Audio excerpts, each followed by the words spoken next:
จิงสุตังคะเนเอเตนะสัจจวัชเชนะโสทิเตโหตุสัพพทาเอกทาธรรมราชาปิเกลัญเยนะปิปิริโต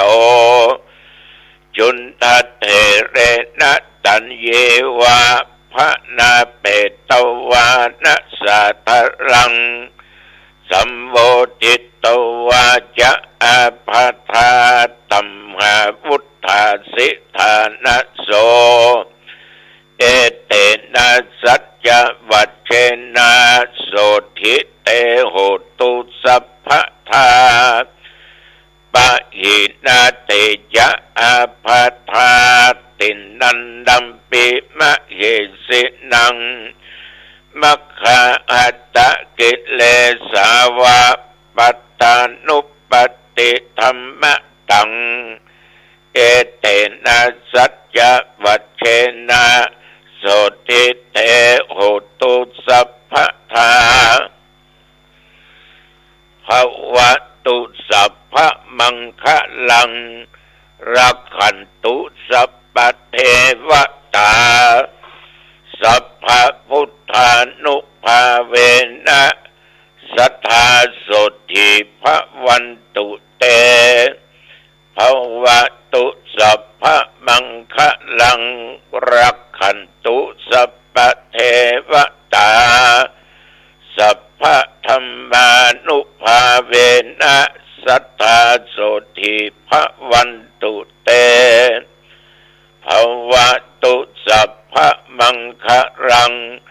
รักขันตุสัพพเทวตาสัพพสังฆานุภาเวนะสัทธาโสทิภวันตุเตโดยอำนาจแห่งพุทธานุภาพธรรมานุภาพสังฆานุภาพมนต์คาถาอันศักดิ์สิทธิ์และจิตที่เป็นสมาธิ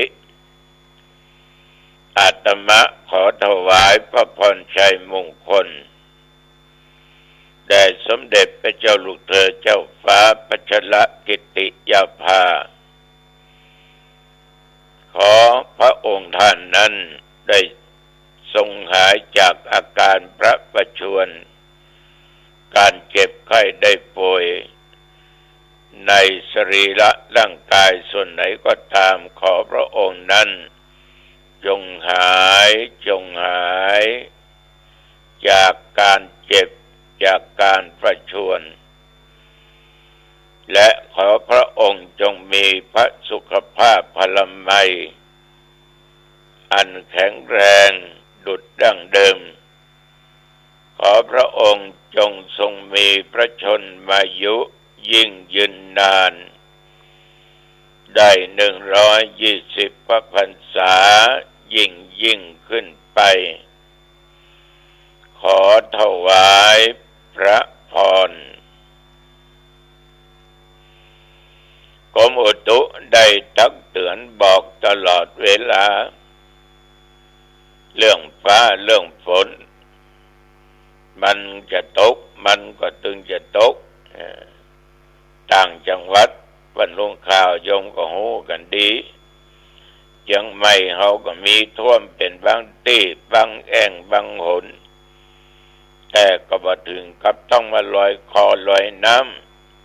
ำยังไม่เมืองบุญละเนาะก็ออกไม่ออกญาติโยมก็บ่ดีประมาทเนอะนับตั้งแต่เมื่อตะวันวามาถึงปัจจุบันนี้แถวบริเวณหนองตองใกล้เคียงใต้เหนือตกออกฝนตกกินข้าวงายแล้วแดดออกกินข้าวตอนก็แดดออกค่ำมาละประมาณ4 โมงโมงเย็นลงบะตกหนักอาตมาเองตะวานี้หลังจากที่กินข้าวงายเรียบร้อย ก็ไปส่งเทปไปสถานีวิทยุกระจายเสียงสถานีวิทยุ FM 96เรียบร้อยแล้วก็ไปธุระเมื่อตะวันว่าไปสถานีวิทยุ104แล้วก็กลับมาถึงวัดแดดยังมีอยู่ค่ำมาอาบน้ำท่าฝนลงละบัก นุ่งห่มผ้าเรียบร้อยก็ออกวัดไปทำกิจงานเผยแผ่ธรรมโครงการธรรมทูตสัญจรคืนที่แล้วไปที่วัดลัทธิวนารามขอนตาลหรือป่าตาลตำบลสังวัดหวานอำเภอหางดงออกวัดไปก็หำฝนไปสิไปถึงที่ตาบุเรืองสรรพศักดิ์ลงนักไปถึงที่วัดป่าตาลเบาบางไปเพราะตกหนักก่อนที่จะถึงก็เรียกว่าขึ้นแล้วนี่ตึงไปตึงกลับหำฝนมาตลอดทางบรรยากาศนั้นคณะสงฆ์ตำบลสันพักหวานและพระธรรมทูตรองเจ้าหน้าอำเภอเจ้าหน้าตำบลหนองควายตำบลหนองควายเขต1-2ตำบลน้ำแพร่ไปกันรองวัดสลีสุพรรณก็ไปกันญาติโยมเปิ้นก็หำฝนปากันมาในเขตตำบลสันพักหวานถึงผู้นำถึงศรัทธาบาศกบาสิกาปากันมามากหน้าหลายตาพอสมควรมีความตั้งอกตั้งใจฟังธรรมะจากอาตมภาพพอดีบังเอิญแต่ว่าเป็นวันอายุวัฒนมงคลของเจ้าหน้าตำบลเจ้าอาวาสวัดป่าตาลคือท่านพระครูอุดมกิตยากรท่านมีอายุได้65 ปีบวชเป็นตุเจ้ามาได้45 พรรษาละญาติโยมท่านผู้ฟังทั้งหลายอุณหภูมิตะวันนี่ยังขึ้นไปถึง36อยู่นะแต่ปัจจุบันประเดี๋ยวนี้ก็21เท่าถึงวันสิ่งที่เราควรระมัดระวังญาติโยมอวิชชาคือความบ่หูเนี่ยต้องระมัดระวังถ้ามันบ่หูมันมืด8 ด้านนะไอ้ความบ่หูเนี่ยมันยะหยั่งเนี่ยผิดถูกมันทำไปหมดเหมือนการปฏิบัติประเดี๋ยวนี้ก็มีญาติมีโยมหลายที่หลายคนด้วยกันต่างก็มามาทบมาเถียงกันมึงไปปฏิบัติธรรมที่ไหนไปสำนักนั้นชื่อนั้นถ้ามึงโนไปปุ้นชื่อนั้นเป็นเอาอย่างเป็นอารมณ์เอาอย่างว่าเป็นกรรมฐานคนนั้นบอกว่าสติปัฏฐานว่าใจของกูนี่ไปหามยัง กูนี่หายใจเข้าพุทธหายใจออกโทโลกูนี่ยึดเอาพุทธเจ้าทกเถียงกันจะไปปฏิบัติในสติปัฏฐานมันก็ว่าบ่ถูกมันถูกทกเถียงกันแต่ละสำนักมันจะต้องชี้แจงแก่ผู้ปฏิบัติรับทราบผู้ยังถูกอวิชชาครอบงำด้านจิตใจอวิชชาเนี่ยความบ่หูความบ่เข้าใจมันจักหูผิดเข้าใจผิด แต่บางคนนี่ยังเข้าใจผิดว่าการเกิดเป็นคนนั้นก็ดีเป็นเทวดาก็ดีเป็นพรหมก็ดีมันก็อยากให้ไปเกิดบางคนก็โต้เถียงกันว่ากูบ่เกิดกูก็เป็นคนอย่างเก่า เอามันหูปูปาเนาะมันก็เลยทกเถียงกันท่านทั้งหลาย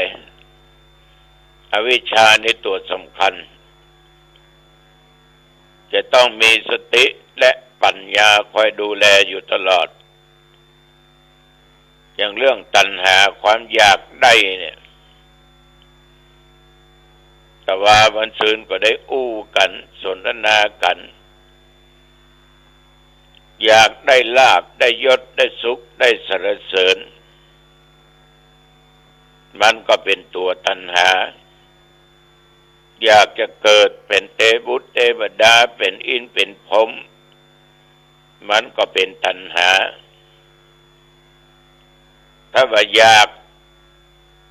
ได้ลาภไม่อยากได้ยศไม่อยากไผมาโอ้มาอวดมาสรรเสริญไม่อยากจะได้สุขไม่อยากเป็นคนไม่อยากเป็นเทบุตรเทวดาเป็นอินทร์เป็นพรหมก็เป็นตัณหา เพราะตัณหานั้นคือความอยากญาติโยมท่านผู้ฟังทั้งหลายคนเราทุกวันนี้ต่างคนต่างมีครูต่างคนต่างมีอาจารย์บางคนก็ไปยึดมั่นถือมั่นเอาเรื่องนั้นเรื่องนี้มาเป็นหลักแต่คนเราเนี่ยญาติโยมการอุปทานยึดมั่นบางทีก็ทึกทักเอาว่าร่างกายก็ดีคนอักก็ดีทรัพย์สินสมบัติต่างๆก็ดีเป็นของจริงเป็นของตัวเองจริงของกูเนาะ มีอุปทานเนี่ยคิดว่าสวรรค์ก็ดีพรหมก็ดีเป็นสุขเพราะอย่างญาติโยมเพราะอุปทานมันไปยึดมันเลยเป็นตัวกิเลสอย่างกิเลสเนี่ยคือความโลภความโกรธและความหลงบางคนก็หลงสิ่งเหล่านี้ก็คิดว่าตัวเองดีการได้เกิดในโลกที่เป็นคนนี้ดีจึงเป็นเหตุให้เกิดในโลกอยู่3โลกนรกโลกมนุษย์โลกเทวโลกฉะนั้นญาติโยมตัวอวิชชานะจึงเป็นตัวสำคัญที่สุดถามว่ามันมีได้กับทุกคนก็มีได้กับทุกคนไม่ว่าโยมและอาตมภาพมันก็มีแต่ไผสามารถจะหลุดจากอวิชชาได้จะได้มากได้น้อยก็แล้วแต่บุคคลอันนี้ทุกเจ้าก็ขอฝากกับญาติกับโยมด้วยเนอะคือแล้วเทศแล้วก็ฝากญาติโยมทั้งหลายว่าไผ่เขาเลี้ยงเพลสามเณร250 รูปก็เจริญพรติดต่อได้ที่อาตมภาพ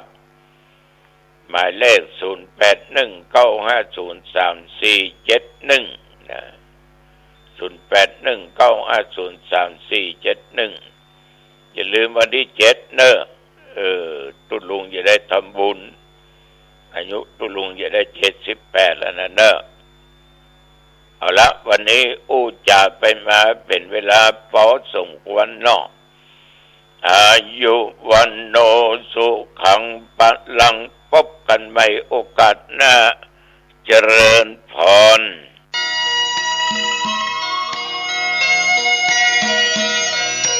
ข่าวสารเพื่อการประชาสัมพันธ์ขอเชิญชวนผู้ใจบุญใจกุศลร่วมสร้างศาลาการประเรียนวัดบ้านเหล่าพระเจ้าตาเขียวอำเภอป่าซางจังหวัดลำพูน ซึ่งได้ทำพิธีวางศิลาฤกษ์ศาลาการประเรียน18 กรกฎาคม 2567 เป็นต้นมาในขณะนี้ก็เริ่มลงมือก่อสร้างศาลาการประเรียนท่านที่จะร่วมทำบุญผ่านบัญชีธนาคารออมสินชื่อบัญชีพัฒนาวัดบ้านเราเลขที่บัญชี